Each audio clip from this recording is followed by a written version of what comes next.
নাক কান ফোড়ানোর মতো ছোট কষ্ট দিয়েই মেয়েদের ধৈর্য ধরাটা শিখতে হয়। মেয়েরা তাদের শখ পূরণের জন্য কিন্তু সব কষ্ট সহ্য করতে পারে। এই যে কানে দুল পরার জন্য, একটু সুন্দর করে সাজার জন্য এত কষ্ট করে ছোট বয়সেই কান ফোড়ানোটাও কষ্ট মনে হয় না। তো হ্যালো এভরিওয়ান, আমার আরও একটা নতুন ভিডিওতে সবাইকে স্বাগতম। আজকের ভিডিওটা জেরিনের কান ফোড়ানো নিয়ে। কান ফোড়াতে যে ও কী কী করেছে তাই নিয়েই আজকের ভিডিও।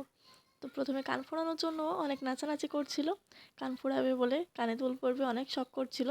বাট যখন সুচ নিয়ে বসলো তখন অনেক বেশি ভয় পাচ্ছিল। তখন বলছিল আমি বাড়িতে না পার্লারে যেয়ে ফোড়াবো। ওকে অনেক বোঝানোর পর তারপরে একটু ভয়টা কাটলো ওর। তবে ভয় পাওয়ার সাথে সাথে কানে দুল পরার জন্য অনেক বেশি এক্সাইটেডও ছিল জেরিন। ওর কানে একটু চুন দিয়ে ফোঁটা লাগিয়ে দেখা হচ্ছিল যে ঠিক ওই জায়গায় কান ফোড়ালে ঠিক হবে কিনা। তাই দুইটা কানে যাতে সমান হয় দুই কানেই চুন লাগিয়ে নিচ্ছিল। ভিডিওতে আগেই দেখেছেন ওর কানে একটু বরফ ঘষা হয়েছে, যাতে ও ব্যথা কম পায়, তার জন্যই কানে একটু বরফ ঘষে নেওয়া হয়েছে যাতে কানটা নরম হয়। আর কান যাতে ঠিকঠাক জায়গায় ফোড়ানো হয় তাই আগে একটু দেখে নেওয়া হচ্ছিল, সবাইকে দেখাচ্ছিল যে ওই জায়গায় ফোড়ালে ঠিক হবে কিনা। একটা কান ফোড়ানোর পরে জেরিন একটু ভয় পেয়ে গেছিলো, তো আরেকটা কান আর ফোড়াতে চাচ্ছিল না। যখন ওই সবাই মিলে একটু জোর করলো তখন বললো পানি খাবে তারপর ফোড়াবে।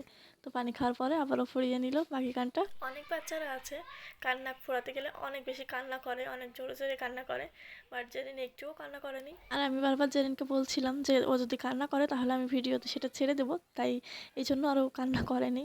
আর এই ছিল আজকের জেরিনের কান ফোড়ানোর ভিডিও। দেখা হচ্ছে নেক্সট ভিডিওতে। সবাই ভালো থাকবেন, বাই বাই।